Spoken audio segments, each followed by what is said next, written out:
विषय है डिजिटल उपकरणों आशीर्वाद के श्राप।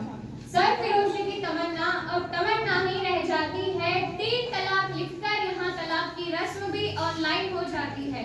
वसुधा को कुटुंब मानने वालों की दुनिया उंगली तक ही सीमित रह जाती है और कहने को तो यहाँ जिंदगी भी ऑनलाइन है, लेकिन लोग लाइन से भटक गए हैं, लेकिन लोग लाइन से भटक गए। સૃષ્ટિનો આ કેવો વિચિત્ર ક્રમ છે, જે વસ્તુ આપણના જીવનને પોષે છે, ટકાવે છે, વિકસાવે છે, એ જ વસ્તુ આપણના જીવનને નષ્ટ કરી દે છે, મૃત્યુનું કારણ બને છે, પતનનું પગથિયું બને છે। જગતના વિવિધ પદાર્થોની જેમ ડિજિટલ ઉપકરણો આશીર્વાદ રૂપ પણ છે અને શ્રાપ રૂપ પણ છે। આજે ડિજિટલ ઉપકરણોએ આપણના જીવનને પરિવર્તિત કરી દીધું છે, તેમના વિના આપણા જીવનના એક પણ દિવસની કલ્પના કરવી આજે અશક્ય લાગે છે।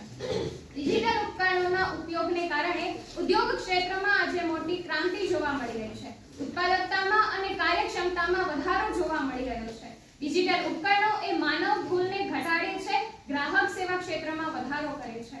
મોબાઈલ, સોશિયલ મીડિયા અને મેસેજિંગ એપ્સ દ્વારા આજે માનવી એ ઘર બેઠા બેઠા વિશ્વમાં દૂર દૂર રહેતા પોતાના પ્રિયજનો સાથે સરળતાથી વાતચીત કરી શકે છે।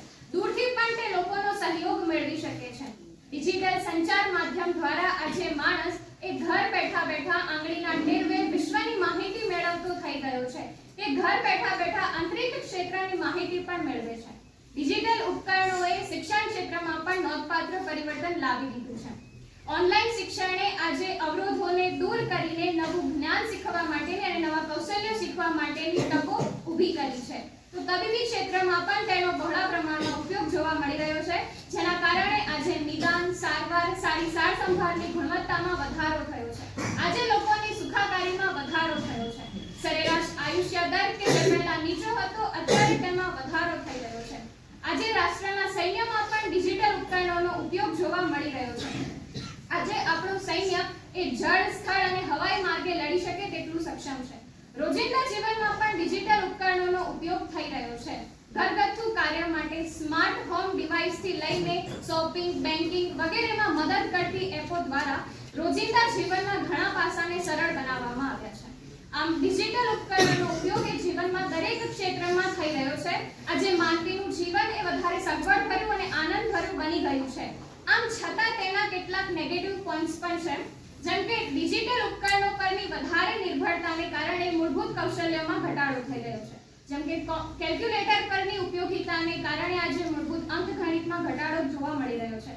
ભાષાના કૌશલ્યમાં ઘટાડો જોવા મળી રહ્યો છે। ડિજિટલ યુગ એ પોતાની સાથે કેટલીક ગોપનીયતા અને સુરક્ષાના પડકારો લઈને આવ્યો છે, જેના કારણે કેટલીકવાર ડેટા ભંગ, ઓળખની ચોરી, સાયબર ક્રાઇમ વગેરે જેવી સમસ્યાઓ વધી રહી છે। કેટલીકવાર વ્યક્તિગત માહિતીને સંમતિ વિના એકત્રિત કરવામાં આવે છે અને તેનો ઉપયોગ કરવામાં આવે છે, જે અસલામતી ઊભી કરે છે। ડિજિટલ ઉપકરણોએ સામાજિક અલગતામાં ફાળો આપ્યો છે, જેના કારણે સામસામે થતી આંતરક્રિયામાં ઘટાડો જોવા મળી રહ્યો છે। સામાજિક સંબંધોને તે અસર કરે છે। આજે ડિજિટલ વ્યસન એ મુદ્દો ચિંતાનો વિષય બની ગયો છે। માન્યું કે ડિજિટલ ઉપકરણોએ તબીબી ક્ષેત્રમાં સુધારો લાવ્યો છે, આમ છતાં તે કેટલાક રોગોનું કારણ પણ બન્યું છે, જેમ કે આંખોની બીમારી, સ્થૂળતા સંબંધિત રોગો અને માનસિક રોગોનો ભોગ વ્યક્તિ બનતો થઈ ગયો છે। ડિજિટલ ઉપકરણોના ઉત્પાદન અને નિકાલ એ પર્યાવરણ માટે પણ જોખમી છે। ઈ-વેસ્ટ કે જેમાં ઇલેક્ટ્રોનિક્સ ગેજેટ્સનો સમાવેશ થાય છે, જેમાં રહેલા જોખમી તત્વો એ પર્યાવરણ માટે નુકસાન કરતા છે। જ્યારે માનવીના હાથમાં ટેકનોલોજી કે ડિજિટલ સાધનો આવે છે, ત્યારે એક બાબત અનિવાર્ય બને છે અને એ બાબત એ છે કે તેનો આયોજનપૂર્વક અને હેતુપૂર્વક તેનો ઉપયોગ કરવામાં આવે। વિજ્ઞાન એક સાધન છે, એક શક્તિ છે, એક સહાયક બળ છે અને માનવીએ તેનો ઉપયોગ આયોજનપૂર્વક, હેતુપૂર્વક, વિવેકપૂર્વક અને તેનો ઉપયોગ કલ્યાણ માટે કરવાનો છે।